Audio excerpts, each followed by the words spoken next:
CompTIA A Plus Core 1 Complete Training Course. Exam Objective 3.5. Given a scenario, install and configure motherboards, central processing units, and add-on cards. Cooling. Heat is a natural byproduct of electronic operations. As such, efficient cooling methods are needed to prevent damage and maintain safe operating temperatures.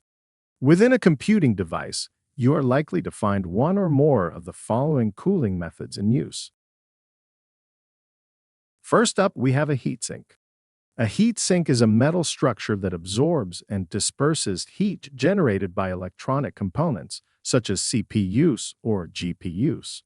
It helps prevent overheating by providing a larger surface area for heat dissipation into the surrounding air through the process of convection. Heatsinks are a passive cooling device capable of minimal heat dispersion, but they can be combined with cooling fans in order to increase their efficiency. Oftentimes, computing devices output too much heat for a passive heatsink to handle, so a more common cooling method is to utilize fans. Fans are considered active cooling and improve heat dissipation by increasing the airflow across computing components.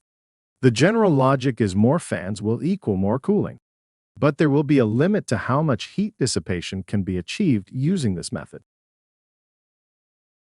If fans come up short and things are getting hotter, there is one more option. You can use liquid cooling. Liquid cooling offers superior cooling but comes with a higher price tag. This type of cooling would be best suited for high-end servers or gaming PCs. In a computing device, liquid cooling involves actively circulating a liquid, typically water or a coolant, through a closed-loop system.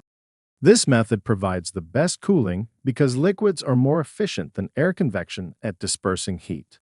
In summation, heatsinks are good, fans are better, and liquid is best, unless cost is an issue. One more trick up our sleeves when it comes to heat dissipation is thermal paste. Thermal paste is a specialized substance designed to facilitate the transfer of heat between electronic components, such as the CPU, and its attached heatsink. Its primary function is to bridge the microscopic gaps and imperfections that naturally exist between the mating surfaces of the CPU and the heatsink. By filling in these irregularities, thermal paste effectively eliminates air voids, ensuring intimate contact between the two surfaces. Once the thermal paste is applied, just know it won't last forever. Regular maintenance, including periodic replacement of thermal paste, will be required to maintain an effective heat transfer over time. With that said, let's take a look at how to install a CPU properly and then replace the thermal paste once it gets old. First, we need to install the CPU in its socket. Then we apply the thermal paste. Not too much. After that, it is time to attach the CPU heatsink. Now, over time, the thermal paste will dry out. When that happens, detach the heatsink and remove the old thermal paste. Then apply fresh thermal paste. Again, not too much. Reattach the CPU heatsink, and you're done. Now, in the event that any of these cooling components fail to perform effectively, the system will be at risk of overheating. When a computer overheats, several detrimental effects can occur, potentially leading to system instability, performance degradation, and hardware damage. Initially, as temperatures rise beyond safe operating limits, the system may throttle down its performance to reduce heat generation, resulting in decreased processing power and slower operation. Continual overheating can cause components such as the CPU, GPU, and motherboard to degrade over time, shortening their lifespan and increasing the likelihood of premature failure.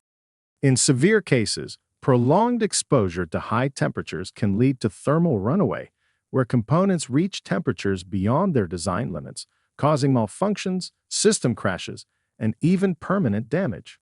Luckily, most computing devices have built-in safety mechanisms such as automatic shutdowns to prevent catastrophic failures, though this may still lead to interrupted workflows and data loss. Overall, Computer overheating poses significant risks to system reliability, performance, and longevity, highlighting the importance of effective cooling solutions and proactive temperature monitoring and management.